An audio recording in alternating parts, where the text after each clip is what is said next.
Assalamualaikum warahmatullahi wabarakatuh. Bagaimana kabarnya anak-anak? Baik. Sehat semua? Ya. Dalam masa pandemi ini kita harus pandai-pandai menjaga kesehatan, ya. Tetap mematuhi protokol kesehatan, jaga jarak, jangan berkerumun, ya, memakai masker, sering mencuci tangan, memakai sabun. Ya anak-anak,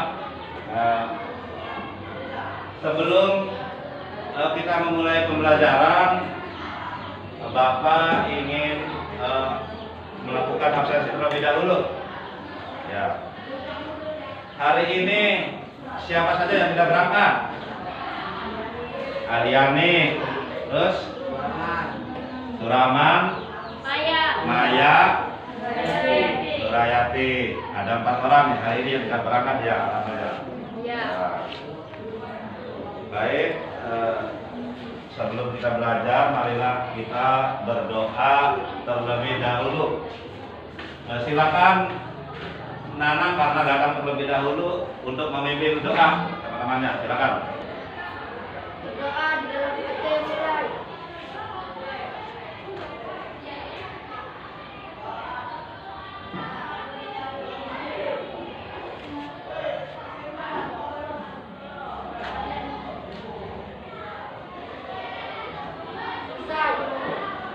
Ya, terima kasih. Nah, sekalian, untuk menumbuhkan rasa nasionalisme kita kepada negara, marilah kita bersama-sama menyanyikan lagu kebangsaan Indonesia Raya. Silakan berdiri semua anak-anak.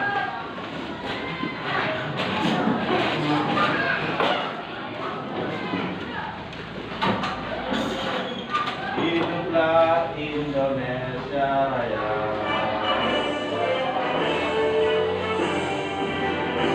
Indonesia tanah airku, tanah tumpah darahku. Di sanalah aku berdiri, jadikan bumi untukku. Indonesia bangsaku, bangsa dan tanah. Indonesia yang merdeka, merdeka. Tanahku, negeriku yang kucinta. Indonesia yang merdeka, merdeka. Hiduplah Indonesia Raya. Indonesia yang merdeka, merdeka. Tanahku, negeriku yang kucinta. Indonesia yang merdeka, merdeka. Hiduplah Indonesia Raya. Ya, silakan duduk kembali. Anak sekalian, sebelum kita lebih jauh melakukan kegiatan pembelajaran, Bapak ingin menyampaikan tujuan pembelajaran kita hari ini, yaitu setelah kalian melaksanakan pembelajaran dengan pendekatan saintifik, peserta didik diharapkan mampu mengidentifikasi unsur kebahasaan teks terten yang dibaca atau didengar dengan benar. Kemudian, anak sekalian, materi minggu lalu masih ingat? Materi apa yang kita pelajari minggu lalu? Ya, unsur intrinsik terten. Coba apa saja unsur intrinsik terten itu? Terus pokok, sudut pandang, latar, dan amanat. Oke, bagus. Anak kalian, setelah kemarin kita membahas tentang unsur intrinsik terten, hari ini kita akan membahas tentang unsur ekstrinsik terten. Ya. Jadi bedanya unsur intrinsik itu adalah unsur-unsur yang membangun di dalam sebuah penulisan cerpen, ya, di dalamnya. Kalau unsur ekstrinsik itu di luarnya, ya, unsur di luar yang membangun sebuah cerpen. Nah, sekalian,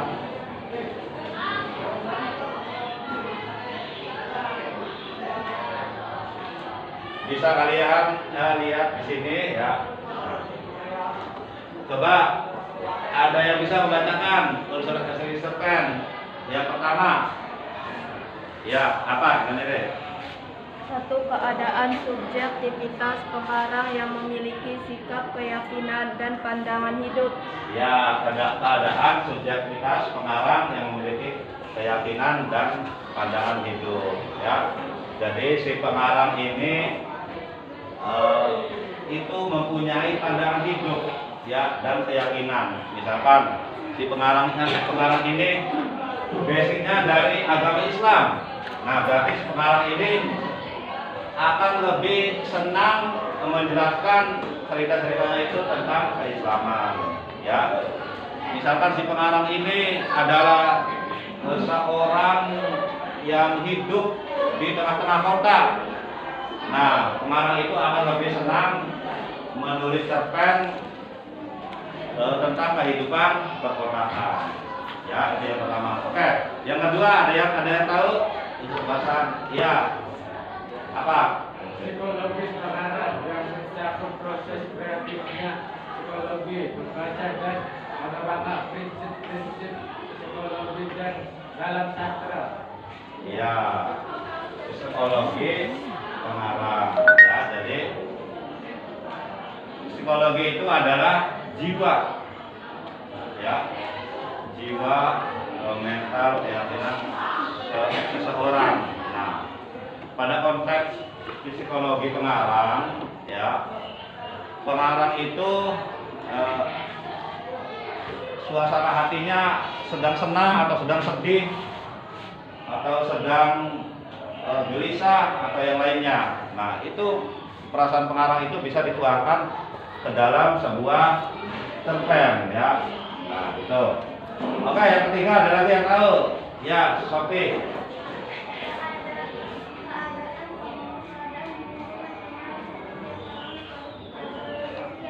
Ya, bagus. Oke, keadaan lingkungan pengarang, ya. Ada politik, di sini ada politik, ada sosial, ada ekonomi, ya. Misalkan si pengarang itu hidup di dalam pedesaan yang kental akan budaya. Nah, si pengarang ini akan lebih senang menulis sebuah cerpen tentang kebudayaannya, ya, di wilayah pengarang itu tinggal, ya. Nah, itu. Yang selanjutnya, yang keempat, ya, Aminin. Pandangan hidup suatu bangsa dan berbagai karya seni yang lainnya. Ya, pandangan hidup suatu bangsa dan berbagai karya seni yang lainnya. Jadi setiap negara, setiap bangsa itu memiliki kultur atau budaya yang berbeda-beda, ya.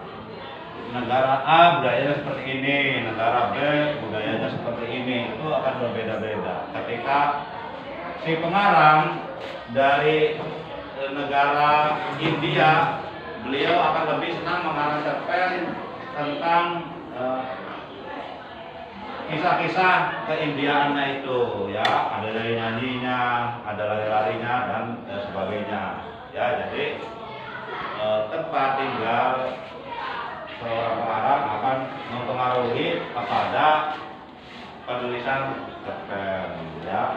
Nah, anak-anak, nah, cerpen juga karakteristiknya dapat dikenali dari bahasa yang digunakan di dalamnya, ya. Nah, jadi bahasa dari cerpen adalah sebagai berikut. Nah, tadi sudah kita jelaskan, ya. Ada kata sifat, ya, mendeskripsikan sifat seorang tokoh, ya di dalam cerita tersebut. Ya misalkan ada sifat jahat, sifat pemalu, sifat baik dan yang lainnya akan dideskripsikan pada rangkaian peristiwa yang ada dalam cerpen tersebut ya. Nah, yang kedua ini kemudian kata keterangan ya, keterangan waktu dan tempat, kemudian menggunakan kalimat langsung dan tidak langsung ya. Biasanya kalimat langsung ada pada sebuah dialog, itu kalimat langsung. Nah, kemudian menggunakan gaya bahasa yang bersifat konotasi ya, seperti pucuk langit, memanggang bus, dari lokat dan bulu terminal. Jadi kalimat konotasi ini tidak sama dengan bahasa yang seharusnya, tapi menggunakan perumpamaan ya. Nah, bisa dipahami sampai sini anak-anak? Oke. Nah, kemudian tadi masih gaya bahasa ya. Nah, anak-anak, sebelum kita belajar menganalisis sebuah cerpen, kalian Bapak akan memperlihatkan contoh cerpen ya. Contoh cerpen supaya kalian bisa tahu seperti apa cerpen yang bagus itu. Bapak minta salah satu dari kalian untuk membacakan contoh cerpen ini. Siapa yang siap? Oh ya, Safi, silakan. Safi maju depan. Ini contohnya. Teman-teman yang lain nanti mendengarkan pembacaan cerpen dari Safi ya. Silakan, Safi. Ya, Pak. Dan hukuman keras benda itu begitu menggelegar. Alunan melodinya sangat dahsyat, ternyata itu adalah suara lonceng alat peringatan di setiap melakukan aktivitas. Agar lebih teratur dan berbaur, malah lebih nganggur. Sekejap membuyarkan seluruh mimpi tidurku. Aku tersadar dan duduk terdiam mengamati seluruh bagian di sekelilingku. Kebingungan dan kesalahan, kaget, sedih, semua bergelut dalam benakku. Kudapati sederetan lemari pakaian tersusun, rapi dan jumlahnya pun tidak sedikit. Sekumpulan manusia berjejer seperti ikan pepes. Otakku terus berputar, berpikir dan akhirnya aku kejatuhan sisir. Tersentak saja aku kaget dari alunan panjangku. Oh, sakit, kupegari kepalaku sembari menggaruknya. Ternyata kejatuhan sisir yang ukurannya kecil saja serasa kejatuhan durian. Maaf, aku tidak sengaja. Suara itu terdengar begitu lembut di telingaku. Kupalingkan wajahku ke arah suara itu. Maaf ya, aku tidak sengaja. Seperti kamu sedang melamun. Siapa namamu? Namaku Hamidah. Mami panggil saja aku Ami. Sedikit aneh sih, baru kenal saja dia sudah semelesan mungkin karena dia selalu terkena perkenalan denganku. Ketika sang surya mulai sirna, tak ada kata selain berkaca, tumbuh dan besar dalam ikatan penuh dengan aturan keikhlasan, kekuatan, kesederhanaan serta kemandirian diagungkan. Di sini hanya hati dan pikiran yang berbuat untuk berusaha tegar, jauh dari orang tua dan sanak saudara, menimba ilmu ke negeri orang demi masa depan gemilang yang terjauh dari cemerlang, selalu terngiang berjanji pada diri sendiri untuk menjadi yang terbaik. Siapapun keabadian ilmu itu adalah budi kemurnian hati itu adalah budi pekerti, dan kesempurnaan pekerjaan itu adalah pikiran menjadikan kekurangan untuk menjadi kelebihan, melengkapi kelebihan untuk sebuah kesempurnaan, karena kesempurnaan hanya milik Tuhan. Ya, terima kasih. Ya. Anak-anak, tadi sudah dibacakan contoh cerpen ya tentang Di Sana Aku Berada. Jadi cerpen itu terlihat jelas yang mengisahkan tentang seseorang yang merindukan orang yang paling dia sayangi. Nah, Nah, di situ berdasarkan unsur ekstrinsik unsur kebahasaan, cerpen tadi menggunakan bahasa yang formal, ya, dengan bahasa formal, juga menggunakan kalimat beberapa kalimat langsung berdasarkan psikologi tokohnya, psikologi cerpen tadi terlihat ya bahwa sang pengarang itu menggambarkan hatinya yang sedang merindukan seseorang yang jauh di sana. Ya. Anak sekalian, setelah kalian mendengarkan pembacaan cerpen tadi, Bapak ingin membuat kalian menjadi 4 kelompok, ya, membuat kalian secara berkelompok. Oke. Kelompok 1 ini ya, 1 baris, kelompok 2 1 baris, kelompok 3 1 baris, kelompok 4 1 baris. Silakan kalian berkumpul berdasarkan kelompoknya. Silakan ayo. Ya, segera. Di tengah, di tengah.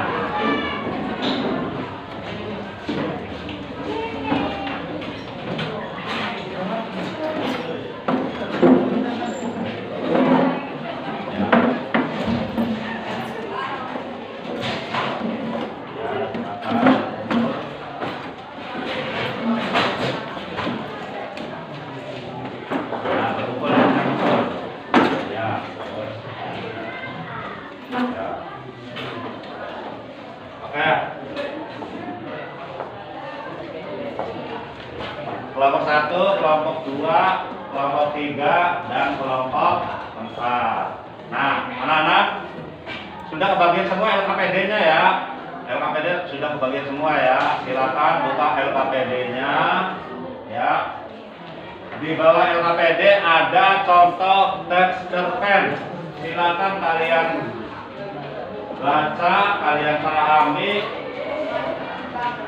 ya, dibaca dan dipahami. Nah, setelah dipahami, kalian analisis, tentukan unsur ekstrinsik, unsur kebahasaan yang ada dalam teks cerpen tersebut. Bapak beri waktu 25 menit dimulai dari sekarang.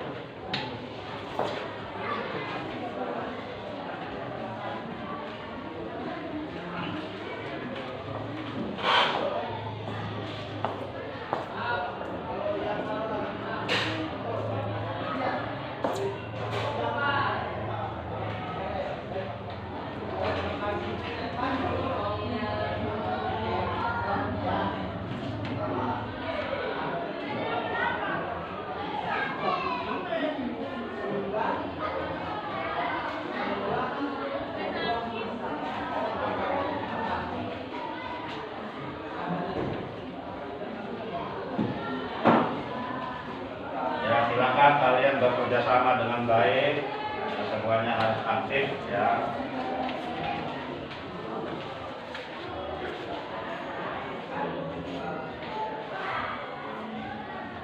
Ya. Dalam kegiatan diskusi ini kalian harus aktif ya, menyampaikan pendapat. Setiap siswa harus punya pendapat yang harus dikeluarkan, yang harus disampaikan kepada isian dalam kelompok ya. Ya ini sebenarnya ini APD-nya ditulis kelompok berapa kamu ya. Jangan lupa ya, di atas nama kelompoknya ditulis ya, kelasnya ditulis, anggotanya siapa saja ditulis di situ.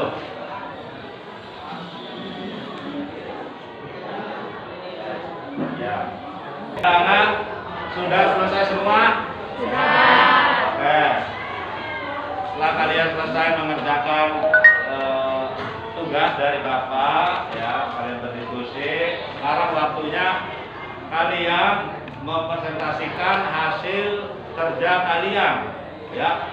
Nanti salah satu anggota kelompoknya atau ketua kelompoknya maju untuk menyampaikan hasil diskusi. Ya, baik, dipahami ya. Nah, baik untuk yang baju pertama kelompok 2. Silakan siapa yang maju? Oh, Ikan Ire, silakan. Ikan Ire, maju ke depan.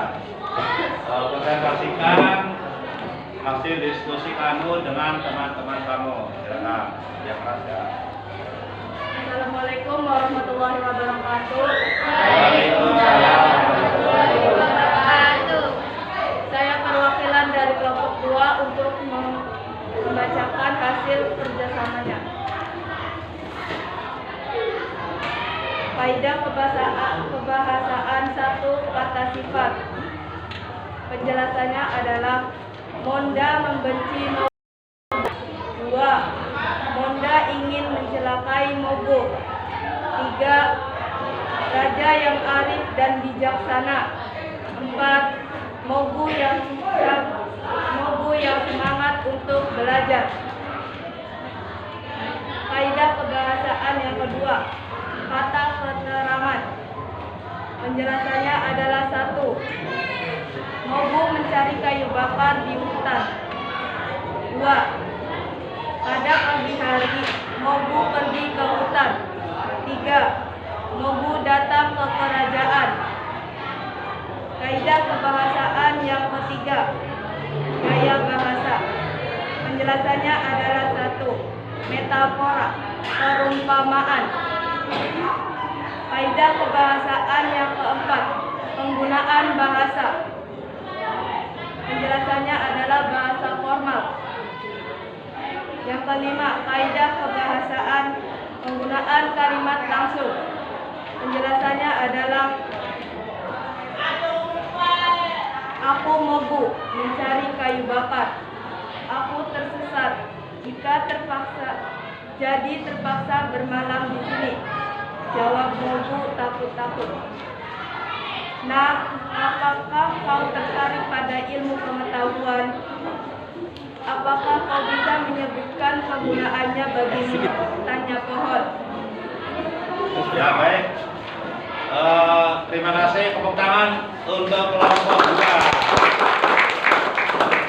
Silakan barangkali kelompok lain menanggapi apa yang disampaikan oleh kelompok 2. Ya, Selfie dari kelompok 3, silakan. Kenapa kalimat yang kamu sampaikan?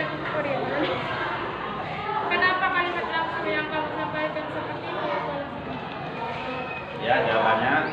Karena kalimat langsung merupakan kalimat dialog merupakan kalimat langsung. Kalau kalimat langsung kalimat langsung itu salah satu yang berupa dialog. Sedangkan narasi dan deskripsi bukan kalimat langsung. Kan sudah puas? Selfie? Ya, terima kasih. Sekali lagi beri tepuk tangan untuk baik, selanjutnya untuk kelompok berikutnya, kelompok mana? Ya, kelompok 1, silakan. Kita untuk maju mewakili teman-temannya. Ya, yang keras ya.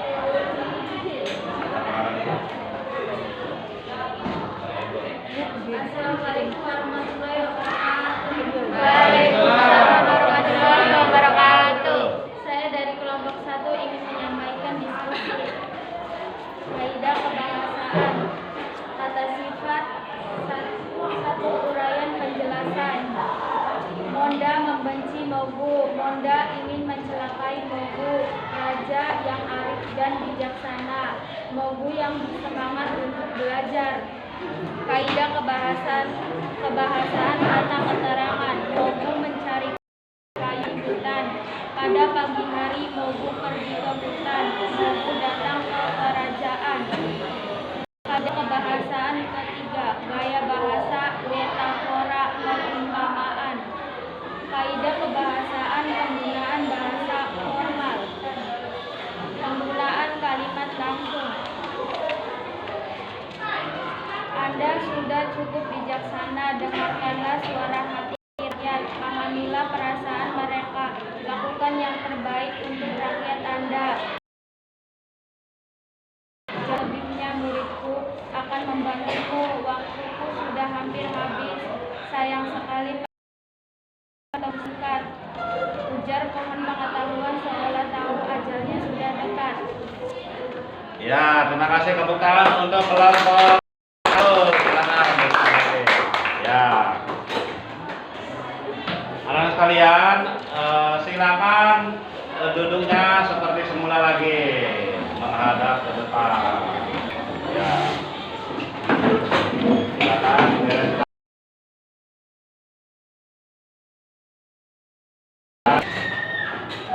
Ya. Anak sekalian, setelah kalian diskusi tadi, kalian sudah tahu ya manfaat apa itu unsur kebahasaan, apa itu kalimat langsung, apa itu unsur prinsip cerpen, ya. Nah, anak sekalian,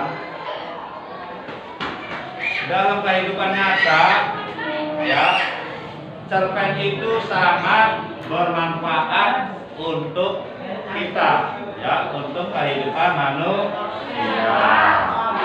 Nah, contohnya cerpen itu bisa sebagai sarana hiburan, ya, sarana untuk menyampaikan gagasan, menyampaikan pikiran, pendapat dan sejenisnya, ya. Nah, apa untungnya kita dalam menulis sebuah cerpen? Nah, banyak, ya. Yang terbesar adalah keuntungan kita dalam menulis cerpen, kita dapat memperoleh penghasilan dari menulis cerpen tadi, ya. Nah, contohnya banyak pengarang-pengarang cerpen, penulis-penulis cerpen dan novel terkenal itu dapat memperoleh penghasilan yang banyak, ya, dalam menulis cerpen. Contoh Habibur Rahman Ashirazi, yaitu menulis cerpen ayat-ayat cinta, ya. Beliau novelnya dibuat menjadi sebuah film, ya, dan film itu laris, ya, banyak yang melihat, banyak yang menonton, hingga akhirnya beliau mendapatkan penghasilan yang sangat luar biasa, sangat banyak sekali, ya. Nah, baik anak-anak sekalian, sampai sini ada yang ditanyakan? Tidak ada, ya. Baik. Anak sekalian, silakan kalian lihat grup WA kelas, ya, bahasa Indonesia. Di situ Bapak menyampaikan tugas, ya, menyampaikan tugas individu yang harus kalian kerjakan di rumah, dan nanti tugas itu akan dikumpulkan pada pertemuan berikutnya, ya. Di situ tugasnya sama dengan tugas kelompok tadi, ya, tugas diskusi tadi, yaitu menganalisis unsur-unsur ekstrinsik sebuah cerpen, ya. Fokus ke unsur kebahasaannya. Nah, anak sekalian, untuk pertemuan berikutnya, ya, untuk pertemuan berikutnya kita akan membahas tentang struktur teks cerpen, ya, dan cara menyusun dan menulis teks cerpen, ya. Jadi nanti di pertemuan berikutnya kalian akan diajari bagaimana menyusun teks cerpen berdasarkan strukturnya, ya, gitu. Ya, baik. Ada yang ditanyakan sampai sini? Ya. Baik, kalau tidak ada, Kita akhiri pembelajaran pada hari ini dengan berdoa. Ya, silakan Nanang untuk memimpin teman-temannya berdoa untuk menutup pembelajaran.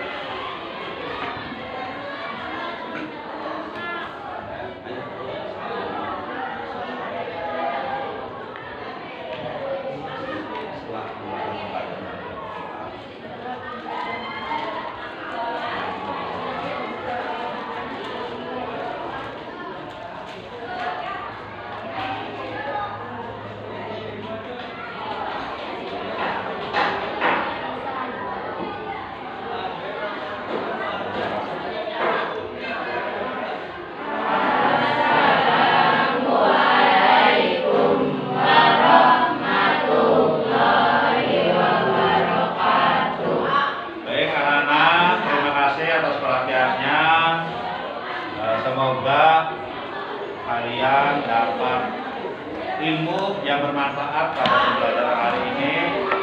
Semoga kalian tetap diberi semangat untuk belajar, tetap diberi kesehatan. Ya, jangan lupa menjaga kesehatan. Sampai jumpa pada pertemuan berikutnya. Bapak Iri.